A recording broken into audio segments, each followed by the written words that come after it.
How to delete from Google Photos.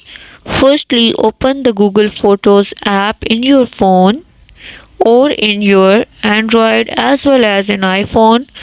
Now click on any of the photo. Before this, just make sure watch the complete video and follow each step carefully to avoid forgetting anything and making mistake. Select any of the picture from here, click on it and click on the delete. Click on the allow. In this way that photo will be deleted from your Google Photos. You can also select any of the photo from their folder and click on it. That photo will be deleted and removed from your account.